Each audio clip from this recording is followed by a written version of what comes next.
Quand l'analyse des concurrents est terminée, on procède vers l'analyse SWOT. Qu'est-ce que c'est SWOT? SWOT est une abréviation pour les points forts, les points faibles, les chances et les périls. Alors, on veut trouver sur quel point fort on peut se baser, quel point faible il faut protéger, quelle chance nous nous offrons et quel péril nous guettons. Aussi là, le Business Plan Tool a un modèle. Ça veut dire, quand je change de l'analyse de concurrence vers l'analyse SWOT, je trouve 4 boxes. Point fort, point faible, chance et possibilité, et danger et menace. Comment on sait ce qu'il faut mettre dedans? Vous regardez le cours sur le business plan et je vous donne quelques questions que vous pouvez vous demander pour trouver la réponse aux questions précédentes. En premier, on a la box pour les points forts. Pensez, quel point fort vous avez? Qu'est-ce que vous faites mieux que les autres? Est-ce que vous avez des facteurs de coût extraordinaires ou spécialement favorables? Qu'est-ce que disent les champs sur vos points forts? Pourquoi vos clients achètent vos produits? Un mot toujours entendu, quel USP avez-vous? Alors, quelle possibilité unique, beaucoup mieux pour les autres, avez-vous? Moi, personnellement, je ne crois pas à l'USP. Ce ne sont que peu d'entreprises qui ont une telle chose, comme par exemple Google, où on peut dire, OK, Google, on ne peut vraiment pas attraper vite, parce que tout le contenu de la machine de recherche connecté avec AdWords, ça c'est unique. Personne n'a une chose similaire. Mais pour nous, les petites et moyennes entreprises, si vous n'avez pas un brevet d'invention, cela va être difficile. Les faiblesses, là où ça fait mal. Faites vraiment attention là-dessus et être honnête avec vous-même. Je sais qu'on dit vite non, non, ce n'est pas si mal, je n'ai pas de problème avec ça. Mais essayez de vous confronter avec ces points. Qu'est-ce que vous pouvez améliorer? Qu'est-ce que vous devez éviter dans le futur? Quelles erreurs stupides vous faites toujours, même si vous savez que vous ne devrez pas faire ces choses? Qu'est-ce que les champs disent? Quelles faiblesses que vous avez? Et pourquoi vous perdez des ventes? Peut-être vous ne savez même pas, mais les clients disent non, non, je l'achète chez l'autre. Essayez de trouver ces points pour que vous alliez vous-même vous connaître mieux. Est-ce qu'il y a des opportunités? Alors, quelles possibilités vous voyez? Quelle est la prochaine tendance? Ou est-ce qu'il y a une technologie qui peut vous procurer avec un avantage sur le marché? Les changements d'attitude des clients? Ou est-ce qu'il y a des événements spéciaux? Des événements assez grands? Les Jeux olympiques viennent vers vous. Ah, est-ce que vous pouvez faire des affaires particulièrement bonnes?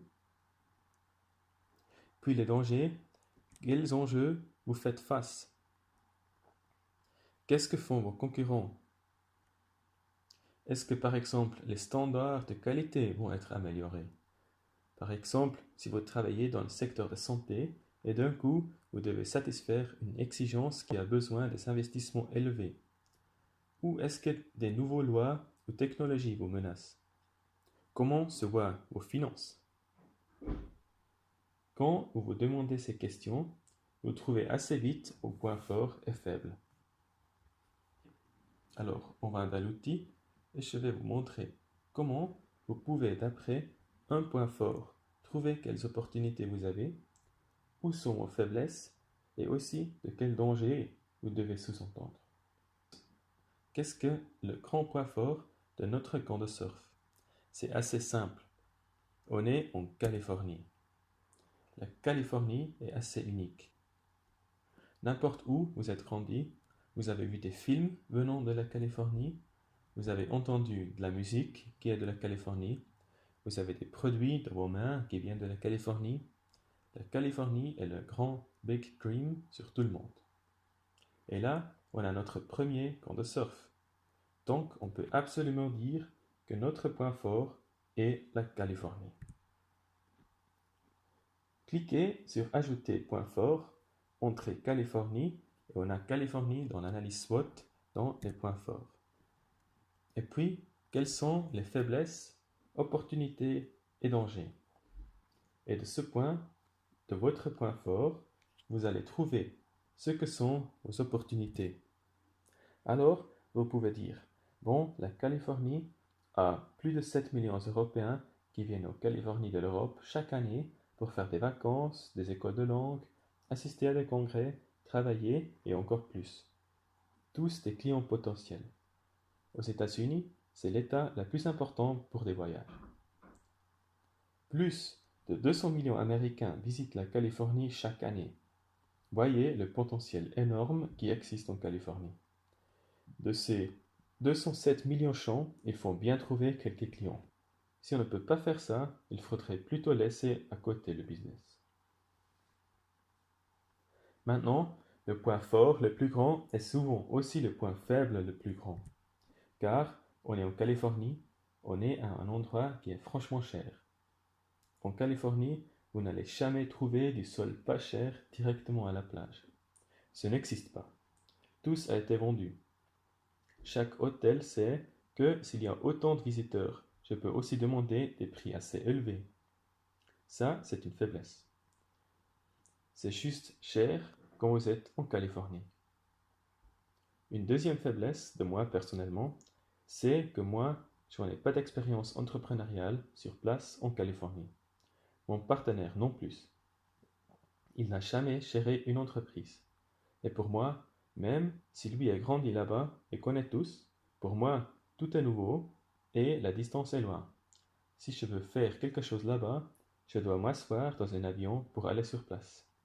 Si je veux parler avec mon partenaire, je dois skyper avec lui, sinon ça ne marche pas.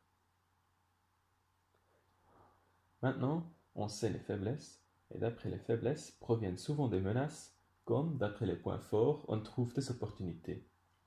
Bon, on est en Californie, point fort, faiblesse, cher. Si quelque chose est cher, ça peut aussi être trop cher, un prix trop élevé pour nos clients. Peut-être on a une offre géniale, mais personne ne peut offrir ça. On n'a pas d'expérience entrepreneuriale sur place et on a tous déjà entendu une fois que les avocats américains et les lois américaines sont assez fous et peut-être on totalement sous-estime la situation juridique. On va faire un camp de surf superbe et si on est dehors et on a peut-être des clients, ben j'espère qu'on a des clients et on les pousse sur la planche, c'est assez possible qu'on touche physiquement un client. Qui sait? Peut-être d'un coup, ça donne un procès juridique à cause d'un harcèlement sexuel, mais on a juste voulu pousser quelqu'un sur la planche. Je ne sais pas, c'est un danger, c'est une menace. Un procès aux États-Unis peut te tuer. Et vous voyez, comme ça, vous trouvez des points forts, des faiblesses, des chances et possibilités et des dangers et menaces. Moi, je l'ai fait avec une partie. Vous pouvez le faire avec plusieurs parties. Comme vous avez écrit tous, il faut aussi trouver une conclusion des points mentionnés. Pour nous, on ne veut pas avoir de problèmes juridiques, donc il ne faudrait peut-être pas attirer des Américains, mais plutôt des Européens. Je ne crois pas qu'une Européenne lance un cas juridique aux États-Unis. Alors, pour accumuler des expériences, on n'attire que des Européens qui déjà visitent des camps de surf et ou font un voyage en Californie. Quand on comprend la situation juridique et on comprend comment les États-Unis fonctionnent, on attire aussi les Américains et les Canadiens. Donc, on s'abstient de ces 200 millions en premier et travaille avec ces 7 millions et quand ça fonctionne, alors quand on a éliminé la faiblesse de ne pas avoir de l'expérience, c'est seulement à ce point-là où on essaye d'attirer les 200 millions américains. Comme ça, on trouve sur quel point il faut se concentrer, ce qu'il faut protéger, quelles opportunités on a à exploiter et quels dangers il faudra considérer.